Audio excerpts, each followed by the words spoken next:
Hola a todos. Voy a hacer un tutorial muy breve, voy a intentar ser breve, para que sea un resumen de la unidad 3. En la unidad 3 hay varios bloques de contenidos. El primero es la clasificación de la materia, luego hay un segundo bloque de técnicas de separación y otro bloque de formas de expresar la concentración. Entonces vamos a ir viendo, vamos a recordar de una forma muy breve y resumida cada uno de ellos. ¿De acuerdo? Mirad.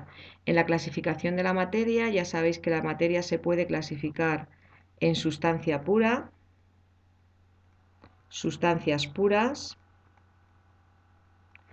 y mezclas. ¿De acuerdo? Bien, una sustancia pura a su vez puede ser simple o puede ser compuesta. Una sustancia pura simple es que tiene un solo tipo de átomos, ¿vale? Por ejemplo, oxígeno. Por ejemplo, sodio. Por ejemplo, ozono, nitrógeno, hierro, un solo tipo de átomos. El truco para clasificar, decíamos, una única letra mayúscula, es decir, un único tipo de elemento, ¿vale? Y una sustancia pura compuesta es que solamente hay una sustancia, una cosa, es decir, no es una mezcla de varias cosas, pero esa sustancia está compuesta por varios tipos de átomo. Por ejemplo, agua es una sustancia pura, pero tiene hidrógeno y oxígeno, dos tipos de átomos distintos. Por ejemplo, monóxido de carbono tiene carbono y oxígeno. Por ejemplo, la sal tiene sodio y tiene cloro, ¿vale? Son sustancias puras porque solamente existen un tipo de sustancia, pero con más de un tipo de átomos, ¿vale? Sin embargo, las mezclas significa que hay varias cosas que están mezcladas. ¿Cómo pueden ser estas mezclas? Pueden ser homogéneas o pueden ser heterogéneas. Recordad, las heterogéneas son las que ven nuestro ojo. Por ejemplo, una pizza, donde vemos los diferentes componentes. Por ejemplo, una cerveza, donde vemos la burbuja, o sea que vemos la parte gaseosa. Y las homogéneas son las que nuestros ojos a simple vista no pueden ver, ¿vale? Son disoluciones. Por ejemplo, agua y sal, ¿vale? O por ejemplo, un té o un trina de naranja.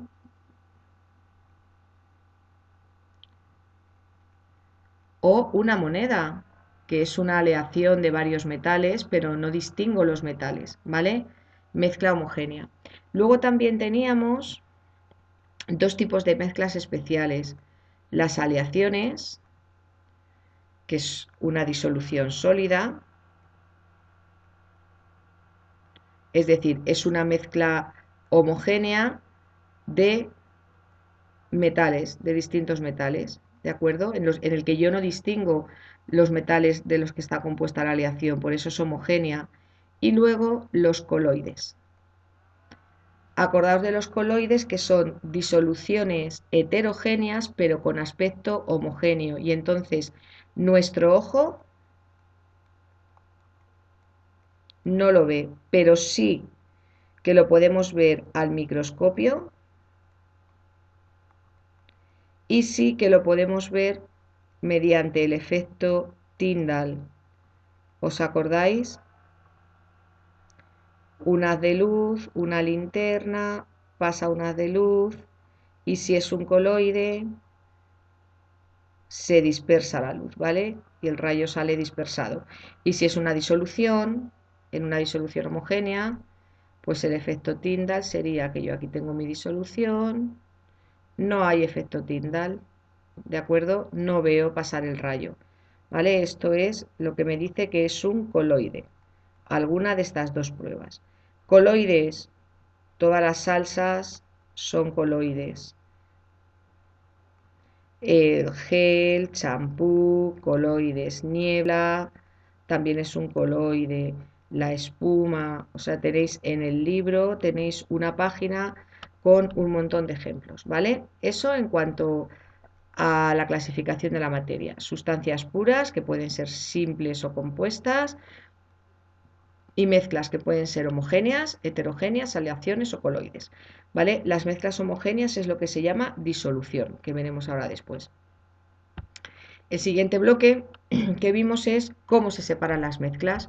Una cosa es que tengamos mezclas homogéneas, es decir, disoluciones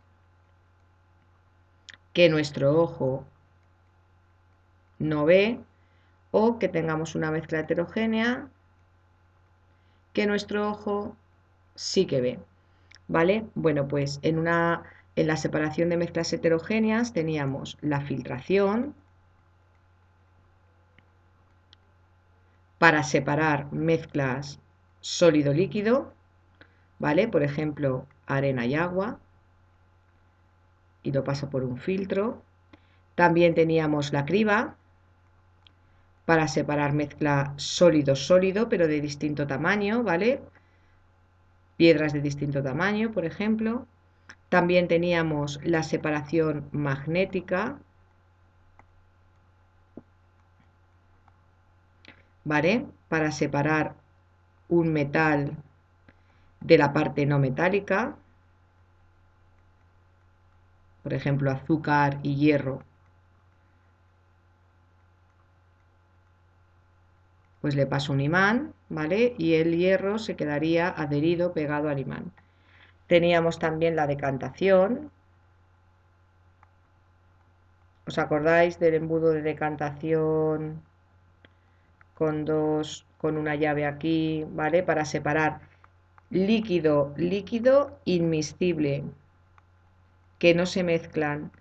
Líquidos de distinta densidad, por ejemplo, agua y aceite, ¿vale? Y también teníamos la centrifugación. Que la centrifugación decíamos que era como una filtración pero acelerada, ¿vale? Para separar, también sirve para separar coloides, pues de la sangre separar el plasma o separar polvo en un líquido disuelto, ¿vale? Que centrifugando el polvo al final sedimenta y se queda abajo por densidad. Luego teníamos para separar mezclas homogéneas, teníamos cristalización,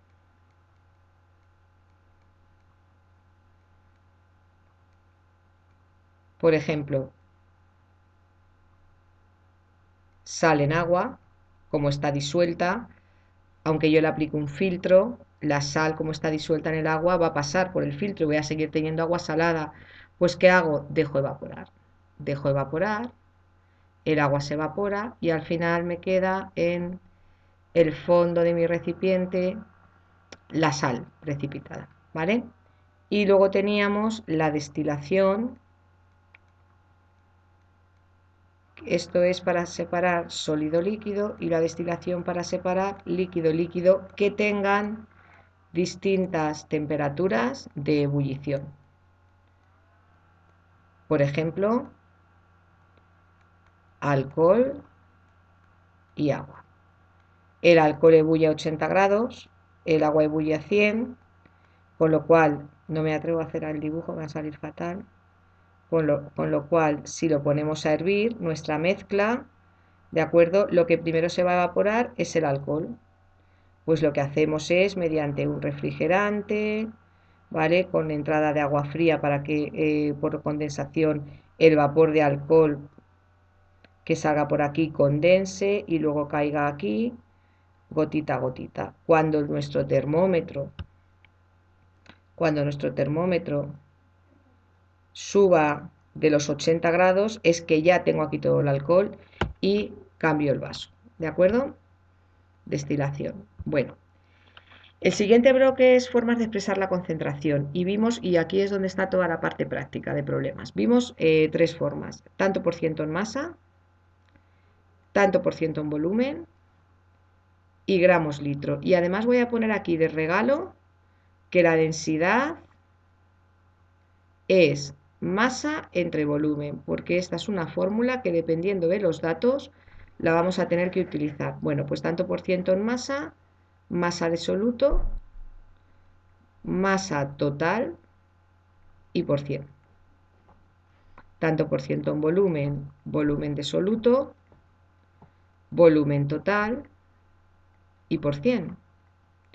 Y gramos litro, pues gramos de soluto por cada litro de disolución. Mirad, que esto sea total significa que es la del soluto más el disolvente, ¿vale? Os lo pongo aquí también, porque esto es en lo que solemos fallar. Soluto más disolvente.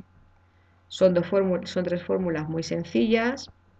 Entonces imaginaos que dice calcula el tanto por ciento en masa de una disolución de 5 gramos de sal en 100 mililitros de agua. Cuidado, cuidado, porque el soluto está claro, numerador, pero si yo pongo aquí 100, está mal, ¿de acuerdo? Porque, bueno, primero lo tengo que expresar en gramos, pero sé que 100 mililitros son 100 gramos, ¿vale? Porque es agua, la densidad es 1. Pero aquí tengo que poner la masa total. ¿Cuál es la masa total? La masa total es la del soluto más la del disolvente, ¿vale? O sea que cuidado ahí. En la parte práctica, en los ejercicios prácticos también sale esto, que aquí hay que poner la masa total.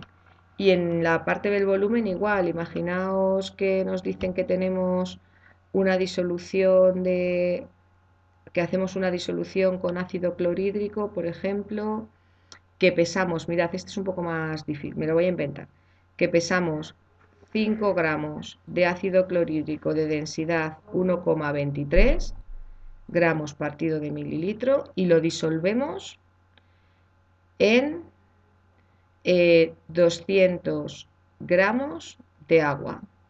Ahora este es nuestro problema y me piden que calcule el tanto por ciento en volumen, ¿vale?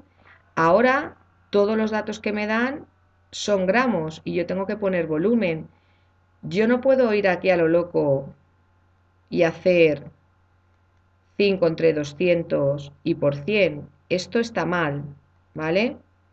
Por muchas razones, porque estos gramos y me piden volumen, eso lo primero. Entonces, ¿qué es lo que voy a tener que hacer? Lo primero que tengo que hacer es utilizar el dato de la densidad y estos 5 gramos con el dato de la densidad pasarlo a mililitros. Bueno, pues densidad es igual a masa entre volumen, 1,23 es igual a 5 entre V, de aquí despejo la V, 5 entre 1,23, 4,06 mililitros. Una vez que yo ya he hecho esto, con el dato de la densidad ya puedo decir tanto por ciento en volumen. De soluto de ácido clorhídrico, 4,06 mililitros.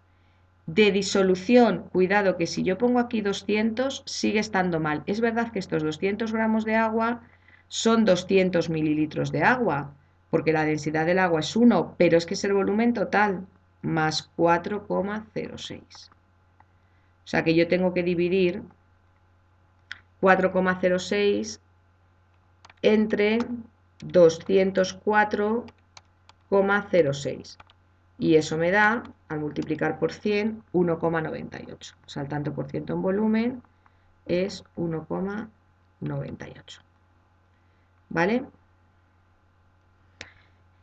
Bueno, y gramos litro, la única dificultad que podéis encontrar para expresarlo en gramos litro es que en vez del litro de disolución, pues que la disolución no sea agua. Si la disolución no es agua, tenéis que volver a utilizar que densidad es masa partido de volumen para calcular el volumen de la disolución. Es lo único que creo que además hay uno de los problemas de la parte de repaso de problemas que hay que hacer esto, ¿vale?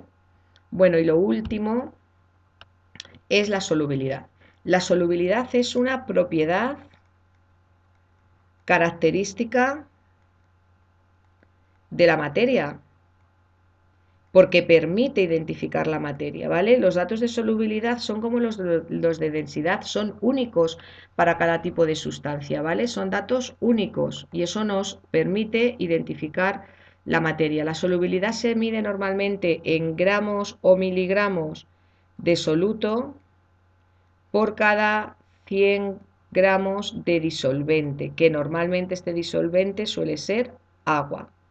¿Vale? Entonces, cosas que tenemos que saber de la solubilidad, que depende de la temperatura. Luego, nunca nos pueden decir la solubilidad, por ejemplo, me lo estoy inventando, ¿eh? La solubilidad del agua, perdón, la solubilidad del,